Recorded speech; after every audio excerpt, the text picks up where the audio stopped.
Football Factories. And this is the real Football Factories.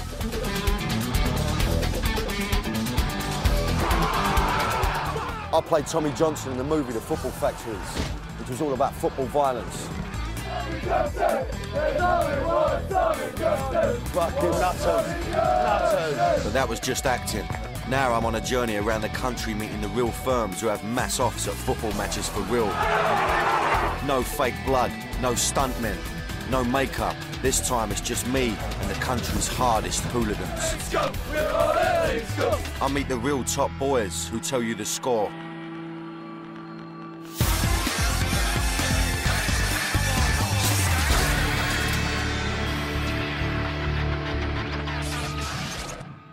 Welcome to the real Football Factories, where you learn the real stories behind the country's top football firms. I'm going to be taking you on a journey deep into the brutal and brash world of terrace culture. For this show, you're on my manor, London town. For me, the most exciting, vibrant, and quite simply the greatest city on the planet. Do you want to know why? Because here we do things with a bit of style, touch of panache. You know what I mean? In our city, there's 1,000 thieves, I want to say to you. Men like to fight. Well, I shouldn't think they can make a drug like it. I should think, let me tell you, if I could bottle it and keep it, I would have done. It's the biggest buzz in the world, you know what I mean?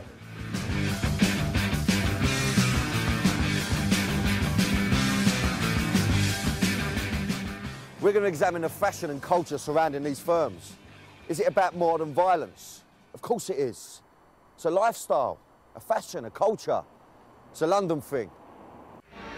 Supporters of Arsenal and Tottenham Hotspur were all set to do plenty of shouting, but they needn't really have been in such a hurry. In London, there's a dozen teams, and fans are spread out across the city. Opposing fans are in the same street, the same workplace, the same family. Their hooligan fans are known as firms. When it comes to a league table, there are a few obvious contenders for top spot. I'm talking, of course, about the firms at Chelsea, Millwall, West Ham and Spurs. We're going to chart the history of the hooligan gangs from the 70s up to the present day. The media is fascinated with the hooligan, and we're going to meet top boys who became celebrities in the underground world of the football firms. I think it's useful to see football fans and similar groups as being like a tribe. You know, what has characterised most of our history from the Stone Age upwards.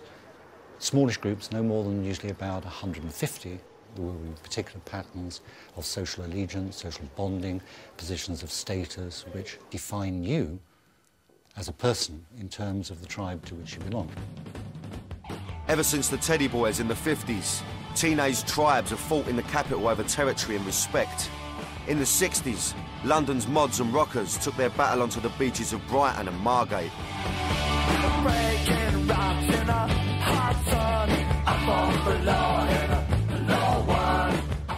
But a new tribe was emerging as the swinging 60s came to an end that would take their aggression onto the football terraces. By the end of the 60s, football violence was soaring across the capital, and a new working class movement was becoming its identity. Teenagers were gripped by the aggression and fashion of skinhead culture.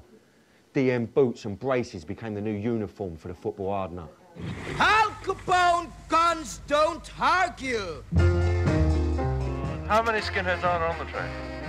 Must be about 50 or 60, yes.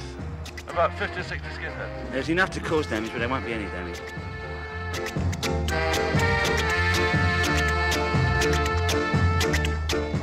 Skinheads evolved out of mod, and obviously there was a violent side to mod. The fighting was very much part of what the skinhead culture became, and by 1968 every estate in Britain had a skinhead gang. And your main preoccupations were listening to reggae, to getting drunk and having a fight. And you'd go out on a Saturday night expecting to have a fight, looking forward to have a fight. The early skins weren't particularly racist. In fact, you look at those skinhead gangs in London and there were always Afro boys. There was always black skinheads in the groups. Now, I want to ask you, obviously being a skinhead, now, being a black skinhead, I mean, how does that work? Because, I mean, obviously I'm a bit naive about it. I would have thought skinheads running about swastikas just absolute racist. Yeah. Clearly not. No, that happened in the 70s. Don't get me wrong. That was about in the 70s. Right. Coming through the 60s, I mean, I'm talking about. You know, I was going to football probably at 12. My mum and dad didn't know we were going there. We were supposed to be around my mates' house. To me, music and football was two very important factions. I mean, they married together. All the Rude Boy tunes were kicking in then, and the two went hand in hand. The look itself was designed to look obviously aggressive, because you've got this tribal thing going on within the football field. And that is a classic Harrington jacket. There you go. Would you have it tighter? Or would that be about the right It all side? depends. I mean, I like my stuff all, you know what I mean? Personally, slim. it would be probably slightly looser, but oh, really? but the actual style at the time, I thought would have been a bit closer than that. But obviously, for the chappies that want to swing a few fists around, they would have had it a bit looser. Yeah. Yeah. It's a nice little number, that. I think I'm going to treat myself to that little number. I fancy I'll take that away from here. Can I have this then, son? Football is where it hit home, it's how it spread, because how else are they going to see the fashions? How's the North going to see what's the fashion in London? You know, people didn't travel them days. Later on, the casuals, which is still affected today, when you look at the Stone Island and the Aquascutum guys, you know what I mean? All right, they're copying something they've seen on the terraces. See, I'd have collars up, mate. Yeah, no worries. I'd have a bit of that, you know what I mean? Nice lining. That is a nice smother, that. I'll tell you what, Billy Bright, Frank Harper, he wears one of these in a football factory. Didn't take it off once, mine, I must say. But good look. See you later. When the football terraces were established as the setting for these tribal battles, the football firms, the real football factories, came to the fore.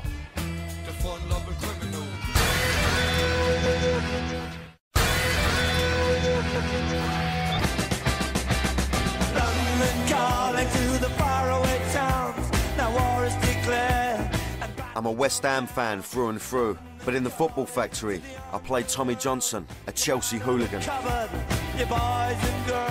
The climax to the film was a run-in with Millwall's top firm, which was shot in the alleyways around Millwall's ground at the Den.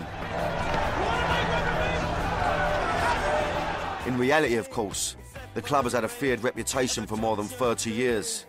I'm going to meet one of their top boys from this period. It's my first time back to the scene since making the film, and being West Ham, I'm entering enemy territory. Bob? Pleased to meet you, Dan. Pleasure, Bob. Pleasure, Thanks mate. for talking to me, son. Pleasure, mate. So I'm going to start off by saying this is where we filmed the football factory, obviously, right? Yeah. That's where I got absolutely battered by a 10-year-old mob. Yeah. And I'll tell you what I remember is this was all cleared off because it, obviously because everyone was rolling about like lunatics, you know what I mean? Yeah. I want to ask you now, Bob, what did you make of the football factory? Just straight up and up. Be straight with me. It was good. Yeah? The only difference from the old days is, obviously, because you'd need a terrible amount of extras. Yeah. You were talking like 30s to 50s fighting it. In the old days, it was hundreds, if not thousands. London's burning!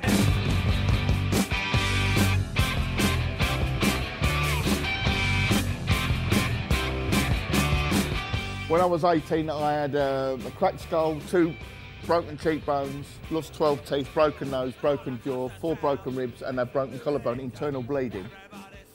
And I still got up.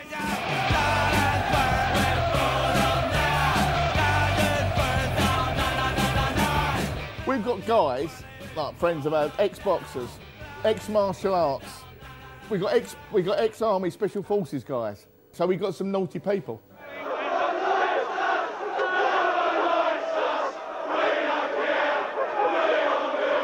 My journey through London's firm starts with Millwall. Historically, they have one of the most feared hooligan reputations in the country, never mind the capital. A trawl through the newspaper archives reveals an unparalleled history of hooliganism at Millwall. The old Den was closed by the FA more than any other ground, 5 times between 1920 and 1978. And in the 70s, their hooligans were profiled in the first TV attempt to explain this rise in football violence. In the trench warfare of the terraces, it's F Troop who go over the top. F Troop are the real nutters. And I'm not going away for some dirty northern punts to spit all over me. If he spits over me, I'll put a fucking pint glass in his head. Self-confessed loonies like Harry the dog, who go looking for fights and are seldom disappointed. Well, we want to do a few geezers out there, like. We're the F Troop, see what I mean? We love a row, we go football. And this is it. Tell me a bit more about the F Troop and all, Bob. Like, obviously, proper firm, yeah? You know, you was one of the top boys, yeah? F Troop are guys who were absolutely ruthless. A lot of them psychopaths. no fear whatsoever. You're talking about a firm which didn't have big numbers. We used to go into ends, 10, 20, 30 hand and take on the whole end. The papers called it a terrace rampage. It was caused by a dozen or so of Millwall's nutters charging 2,000 Tottenham fans. 3 of them ended up in court and 1 in hospital. To the terrace gangland, they're the Millwall boot boys, feared and respected wherever they go, a fame infamously acquired. It was a social documentary. We were just trying to tell the country and the world what we're all about, working class boys. Well, it come across like we were all like violent psychopaths. All right, we was, but there's other facets to the story. It's a total social working class like guy from South East London. What's happened? The London people, the Cockney, they've moved out slightly to the outskirts, with the exception of Bermondsey and Rotherhithe. Bermondsey and Rotherhithe, this area, you've still got poor white people who can't afford to move out. We're all like a family. I've known guys for 30, 35 years. They're just like brothers to me, and it's like a family, blood brothers. Now this little manor I'm in now, right, which is a naughty manor. You got to hold your hands up here, Bob. Do you feel lucky to be a Millwall fan? Would you like to walk down here as an away firm? I mean, don't get no worse than this, I don't think. It's not good, no. It's not clever. Not nice, is it? It was very fucking naughty, isn't it, at the end of the day? After losing to Birmingham in the 2002 playoffs, 900 Millwall fans went on the rampage. More than 100 policemen were injured. Outside Millwall's ground, the aftermath of a night of hooliganism, police say, was among the worst violence they'd ever seen. Well, it's the sort of place, and you come out, you've got to make sure you have a police escort or you get straight into your coach, because if you get lost and you walk around the streets, anything's liable to happen. People are liable to come out of their houses if they think you're another supporter, possibly attack you. So it's not the sort of place to be if you don't know where you are. Very unsafe place. When I was a kid, I'd look at all the leaders of Millwall, the top guys, and I thought, I want to be like them. Look at the power they got. They got a big gang. They go to a pub. They don't even have to buy for a drink. If you go out socially afterwards with some of the boys, sometimes the local girls in the area, you get girls. You're a famous name and all that. It's the whole sort of. It's a bit like bling bling in a way, but to do with the football. Bob, straight, I don't know regrets for you. Is there any regrets for the life you've led? If I'm a time again, I wouldn't go along the same path. Okay. But, having said that, working class boy out the Elephant and Castle, the old man take me to the club. I followed the team religiously. It's like a religion. It still is to people. Absolutely. Fighting in the firm from the age of 11. I'm now just coming up to 48, 37 years, but I'm like retired now. You had to prove to the top guy, the leaders at the time, that you could rise to the top. It's like rising through the ranks. Absolutely. So you had to be able to perform to get right to the top. Millwall has been involved in one of the most intense rivalries in London for the last 30 years, and their hated enemy is West Ham.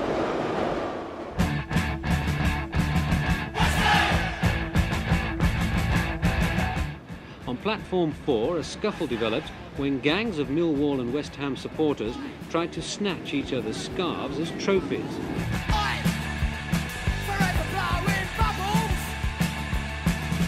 West Ham's firm came to the fore in the 80s. Their name became synonymous with organised football violence. This was them in their heyday. They were known as the Intercity Firm, the ICF. And one of their top boys was Cass Pennant. Oh, fucking mouth as usual, kiddies. Kiddie firm. This is Fortress Upton Park. Right? Millwall have come in 1978 Judgment Day.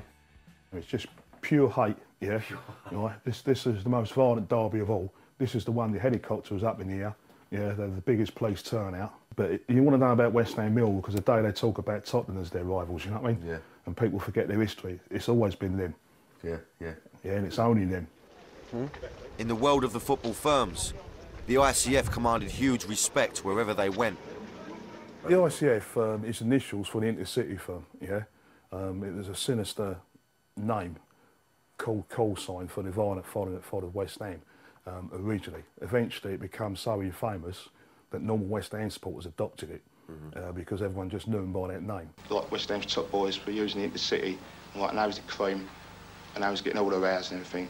But when it went nationwide at West Ham was when Purcell came out. They started introducing free tickets or cheap tickets for the Intercity trains while collecting Purcell tickets and things like that.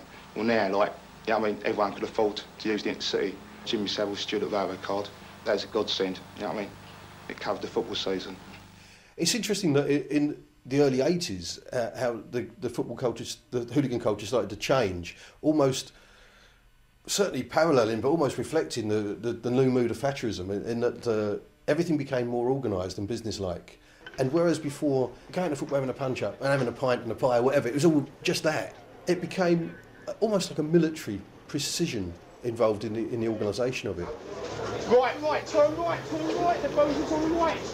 The fact that this group of people call themselves a firm rather than a gang or a troop or a crew, you know, which is the standard nomenclature of these things, illustrates in a sense that what they've done is to incorporate this sort of new corporate model, you know, of business and success and the Thatcherite dream and so on. So they presented this kind of image as a new kind of football thug, a football thug that travelled first class on the train to Leeds to away games and so on. So with that goes little accoutrements like, you know, the business cards, the visiting cards and so on. So after you stomped on some poor rival's head or something like that, you can just leave him a little card to explain who provided that service for him. It's a tongue-in-cheek thing from Crafty Cockneys. When you read it, you can see, you know? You got to hold your hands up, haven't you? Do you know what I mean? That's cheeky.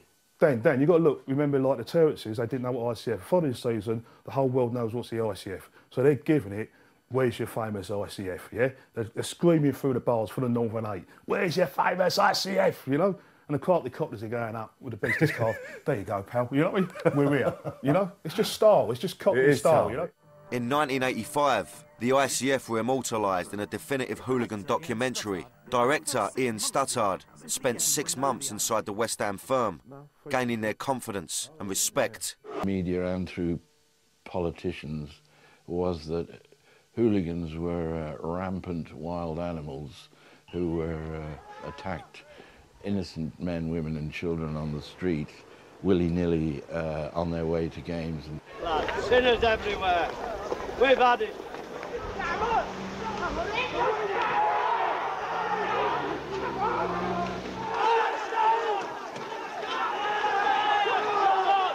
All I was reading about was the violence, and I knew all along there's more than just the violence behind this. Yeah, the violence isn't the last 90 seconds, the match is 90 minutes. There's so much more going on behind this. When I listened to Butch, I knew this is the man who could put across a social history before it's lost. You know, a lot of racism around my man, especially around Custom House. What was it like with you being a black man in a right white environment? Fantastic, yeah. Yeah? Yeah, the East End took me on like adopted son, you know. You got to think like, I've got memories going back before you was born, standing in the shed, yeah, when Clyde Best put 2 past Chelsea and we're all standing in the shed, you know what I mean? Yeah, and, you know, Clyde Best put the goals in and I'm in the shed with the boys, you know what I mean? Yeah, I didn't have to buy a drink all week, you know what I mean? And, but being black, I'll tell you what's being black was the moment I left Upton Park, yeah? The moment I left Upton Park with West Ham mates, I was black, I was nigger, I was wog, I was everything you could think of, yeah? But all the time I was Upton Park, I was just clout and blue, you know what I mean? Yeah. A group of you go off on a train or by car away to some place that you don't even know, where you know there is going to be a hostile reception, which could and more than likely will turn into violence. Are they Manchester, this lot? I like that. The anticipation of that, the adrenaline that abounds in those situations is fantastic. Behind this, I don't think there are. I think young men like to fight.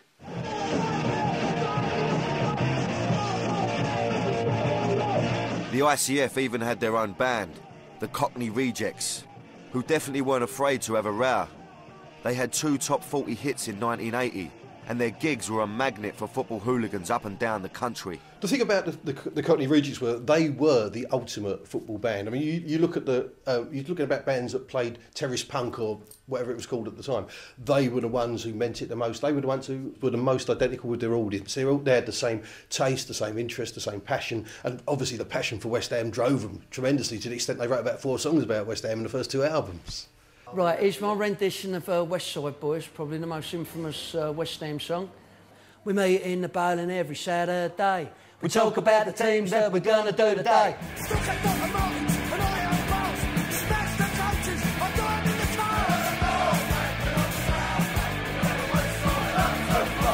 through. We're not the North Bank, we're not the South Bank, we are the West Side Upton Park. Still kept Dr. Martens and iron bars, smashed the coaches and do them in the cars. This was a psychopath's anthem, wasn't it? I can't believe EMI put it out. The Rejects are legendary where I come from in East London. Whenever they went on tour, the cream of the ICF followed. This led to an all-out riot at a gig in Birmingham. The ICF are behind us. We must have been about 22, 23-handed. So there's 500 in this gig, it's packed. But not all the 500 want around. There's got to be 200. 200 So we're hardcore. at the front and they keep on. I remember there was a geezer with a Villa tattoo, like that skinhead, and he kept going, fucking wanker, wanker. We thought so. It was very unusual to Villa and Birmingham City to be under one roof United in the first place. So they kept on, we'd stop after a couple of gigs. Then someone, I think they threw a pint glass or something. Wrong move, because I said, whoever threw that, I said, we'll stop the gig now. I said, I'll take you outside one-on-one, blah, blah, blah. You know, it's never going to happen, but that's what you say at the time. So now all of a sudden we played on again and things were really getting bad. Then we ended one song, we went to start the next one, I couldn't hear the guitar. What was the guitar? And I turned around, Mick, where are you? I turned around, Mick's in the audience, like just going smash, crash, bosh, just going right off. So that was it, like, we was down in amongst them. We drove them back, but we drove them back to the bar, which was like for them. And all of a sudden they've got the glasses, the ashtrays. They started tooling up. Mick was standing next to me, and I always remember it was like a UFO, flying saucer, like this big glass ashtray. One of these buggers, like, come hurtling towards like that. It was me and Mick. I thought, who's it going to do? All of a sudden it hit Mick right there, like, Bosh, like Claret and Blue Army, straight out. Well, that was like red rag to a ball. It was the worst example of gig violence ever seen in Britain. It was the Rejects and their away firm, 30 of them, ended up battling a hostile crowd of 10 times their number. And I likened it to the rock and roll equivalent of Rorke's Drift, because that's how brutal and bloody and how outnumbered they were. Yeah, but they won.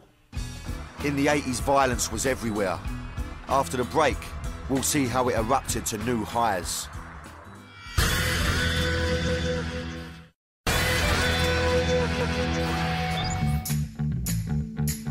London's tube network is famous the world over. Without it, the city would grind to a halt. But back in the 80s, it was a battleground on Saturday afternoons as London's firms clashed on the way to and from matches. I don't know if you've ever seen a film called The Warriors. It's about a New York gang travelling through the city by subway, bumping into rival mobs along the way. Proper film. Now, that's pretty much what it was like here in the 80s, as rival firms fought battles at train stations like King's Cross and Euston.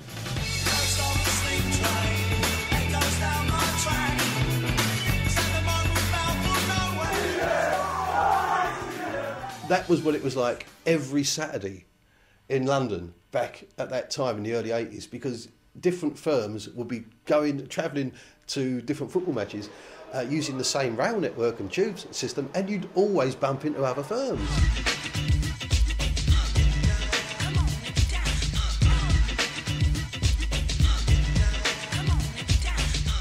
The mid-80s was a heyday for the London hooligan. Their love-hate relationship with the media meant we knew the names of these football firms. It was just, where's it all going to end? In 1985, Millwall faced Luton in a quarter-final of the Cup. Now, the last time Millwall reached this stage of the competition, it ended in a riot at the Den.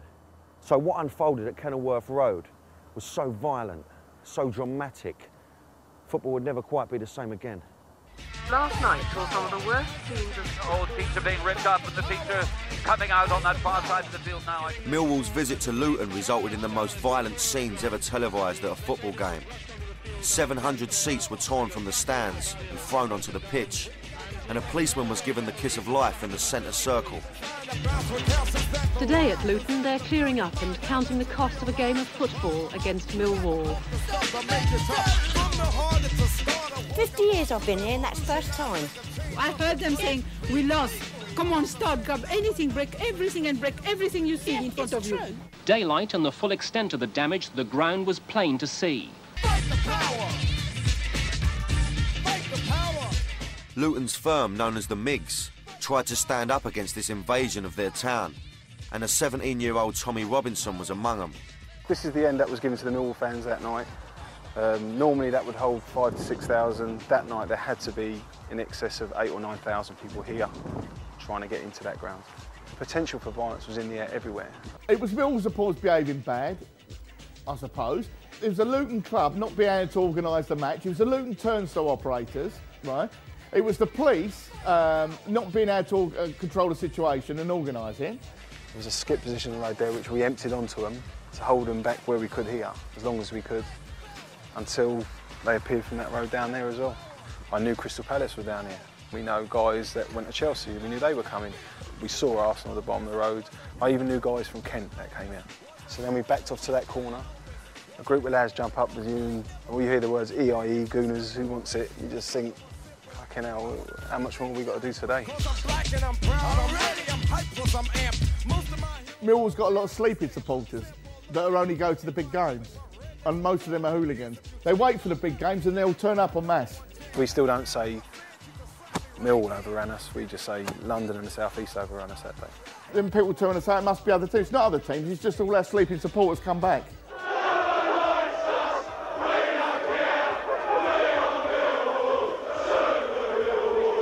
When you're hearing stories of people having an ear bitten off, with the sirens in the background, ambulances, police not being very, very apparent, no control, it weren't great, let's just put it that way.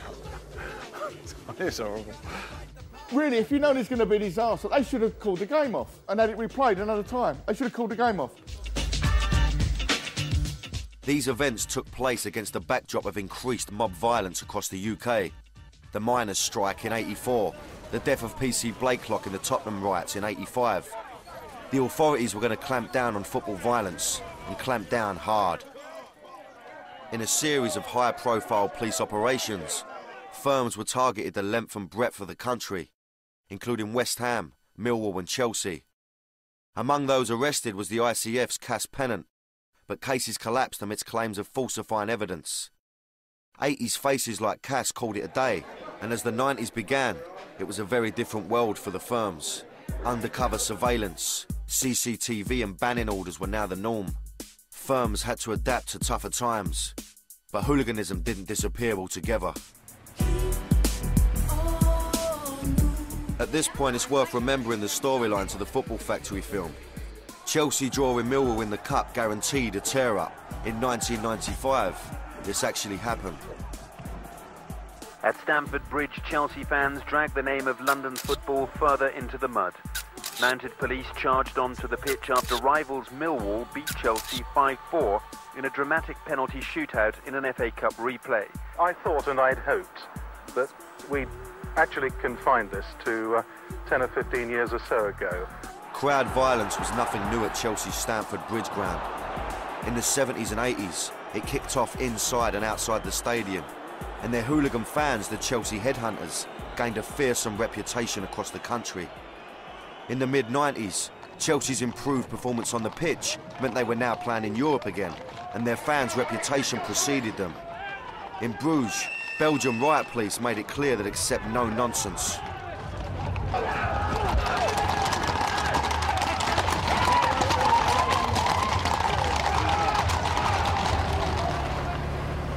During this period, one of Chelsea's main faces was Jason Mariner.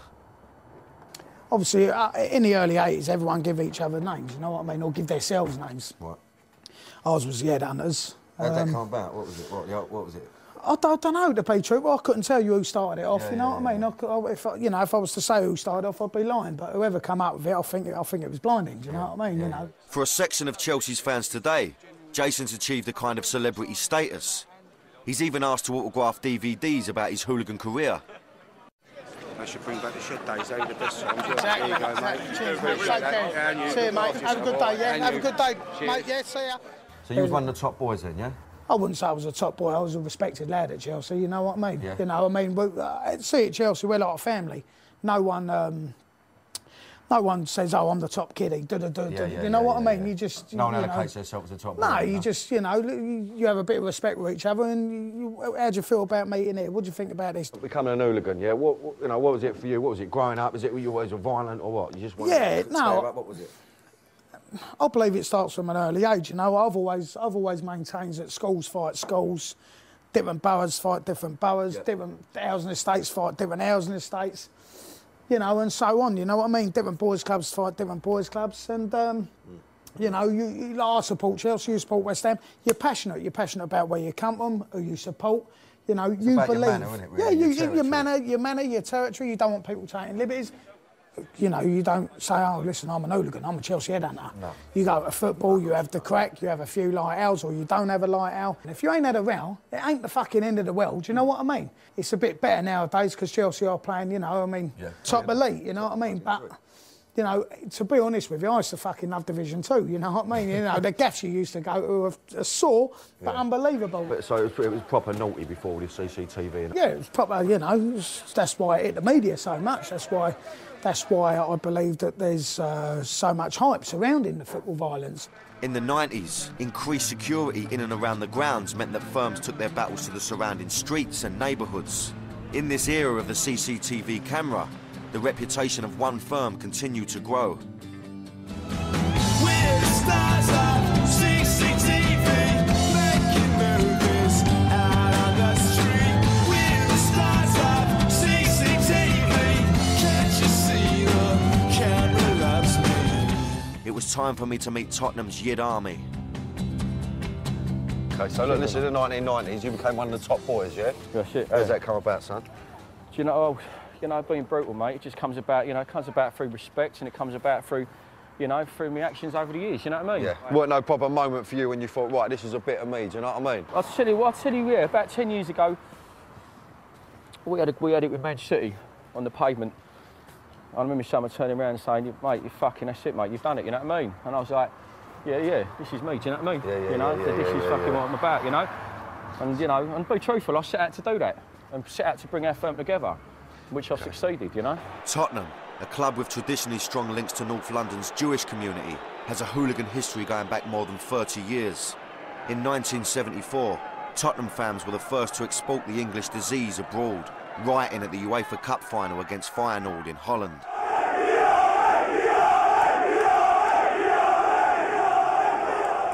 About the Yids, where'd that come from? Yids is something, I'll tell you something, I used to fucking despise that name, yeah? A long time ago, it really gave me the ump.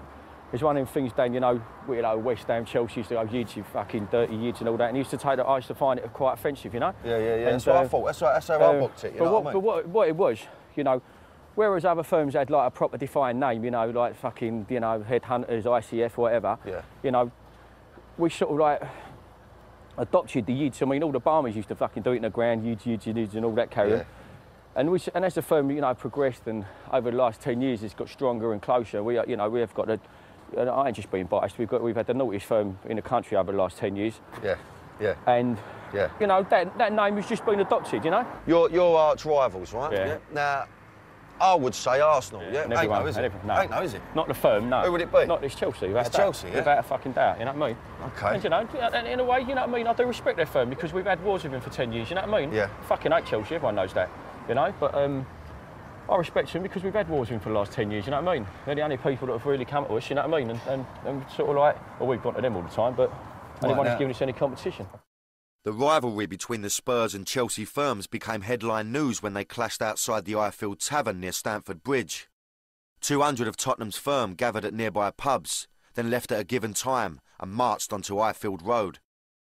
And Chelsea were at the bottom of the road. It was just something you fucking dream about, really, do you know what I mean? You know what I mean? Something I dream about, you know what I mean? Not everyone else does, you know? Give them their due, they stood their ground. But the boozer got annihilated. Yeah, there was a lot of claret about, it was a lot of, you know, got messy. Yeah.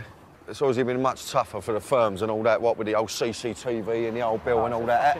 Have you got your nut round that? It's a nightmare, mate. You know, I mean, I got my nut round it, but I ended up doing 3 years inside, didn't I? Do you know what I mean? So I got put away with Tottenham Chelsea. That was all on camera. I mean, it's the operation they used to get hold of me. Was like something that you see on films. You don't think it happens in real life.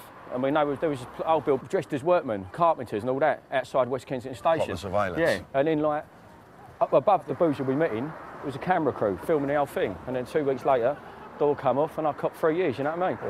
So yes, you know. It's on a different level now. The way the old Bill deal with everything is because there's grasses everywhere, do you know what I mean? Yeah. And they obviously tell him what's going on, and that's how it gets done. It was over in just 2 minutes, but after hours spent playing back this video, police gleaned enough evidence to jail 7 of the hooligans. An arsenal of weapons, from koshers to CS gas canisters to snooker balls, was found in and around the pub and produced in court. I would stress though, it's not just for the sake of having a row.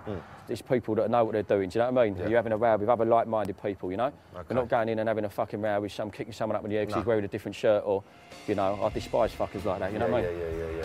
It wasn't just the police that infiltrated these London firms. In the 90s, the media also became the enemy from within. The Chelsea headhunters were targeted in a high-profile documentary by undercover reporter Donald McIntyre. Jason Mariner was one of 2 men imprisoned after its screening. He was sentenced to 6 years after being found guilty of conspiracy to commit violent disorder and affray. He was accused of arranging a clash with Leicester fans and trying to disrupt a London march to mark the Bloody Sunday shootings in Northern Ireland. He was released in 2004. Mariner's story reflects the new world of the hooligan. In the 70s and 80s, documentary makers were invited into the firms to understand this hooligan culture. But that changed in the high-tech 90s, the era of secret cameras and undercover exposés. We'll talk a bit about the media and Chelsea and all that. Yeah. What's the relationship, obviously? What, with me personally? Lovely.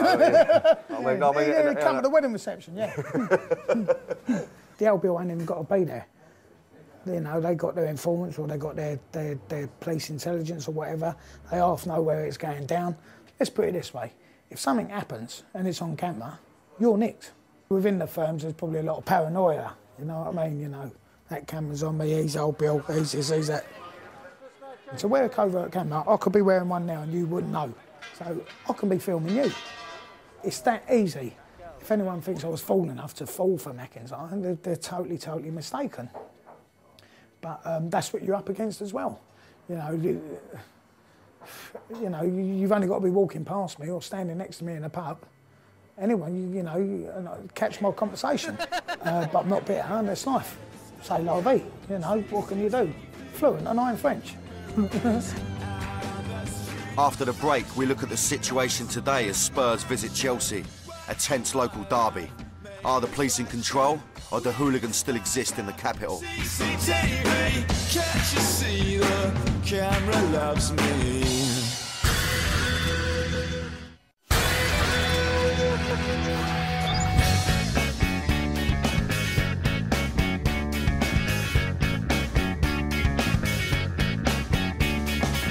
British Transport Police oversee the traffic of football fans through London's tube networks on Saturday afternoons.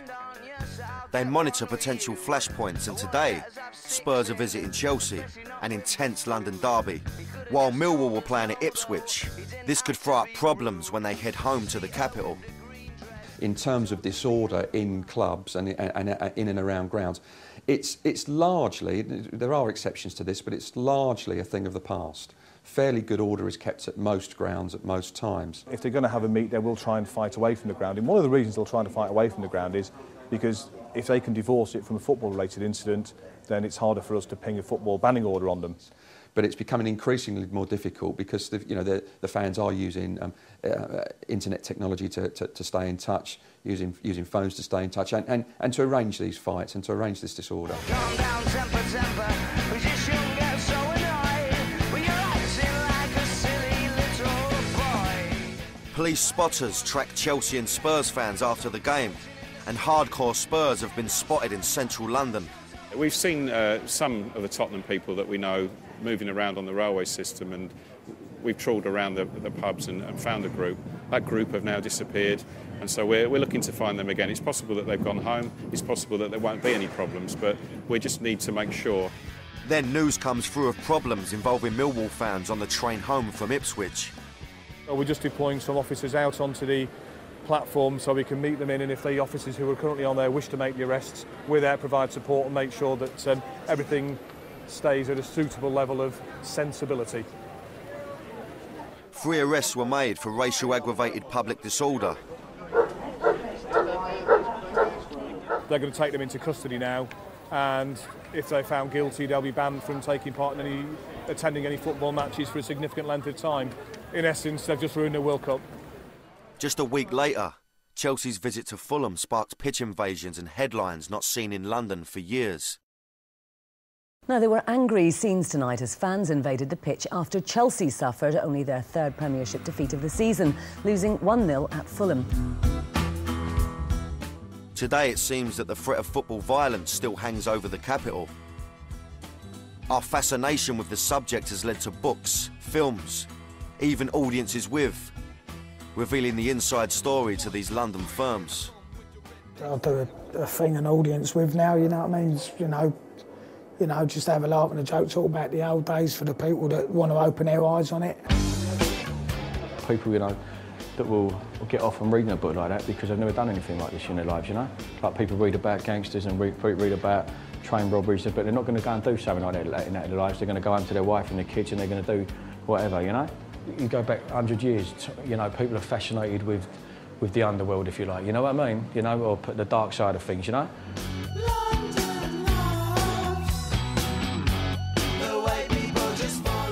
Now these firms look for the youth element to continue the story. In the case of Tottenham's Yid Army, the mantle passes from Trevor Tanner to the next generation. They've agreed to talk to us if we protect their identities.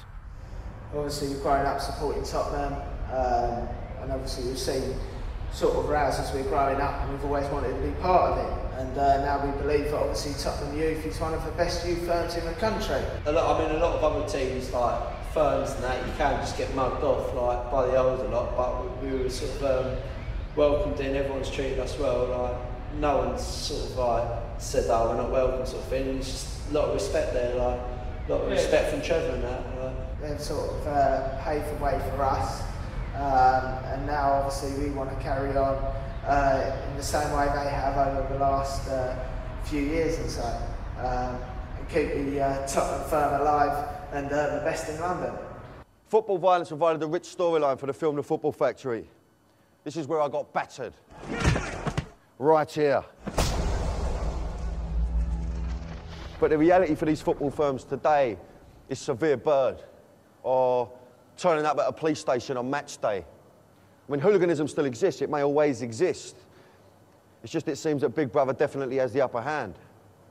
I think the one thing I've learnt more than anything else about the firms of the 70s, the 80s is you're witnessing a social history of working class culture. It's, you know, the lifestyle, the fashion, I mean, like it or not, it definitely has its place in that history of the capital.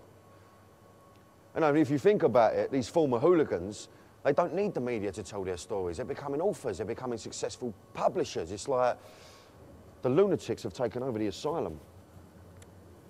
Listen, I'll see you next time on The Real Football Factories, and wait, you mind, there you go.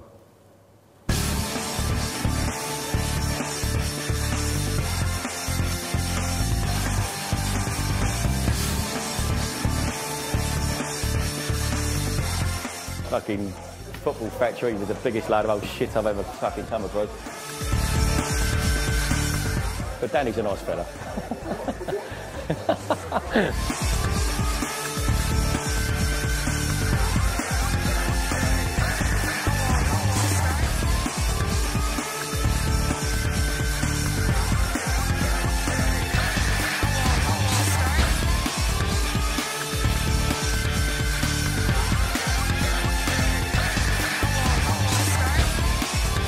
Next up tonight's dark comedy with It's Always Sunny in Philadelphia. And don't forget, at 11:30, Ashley Hayes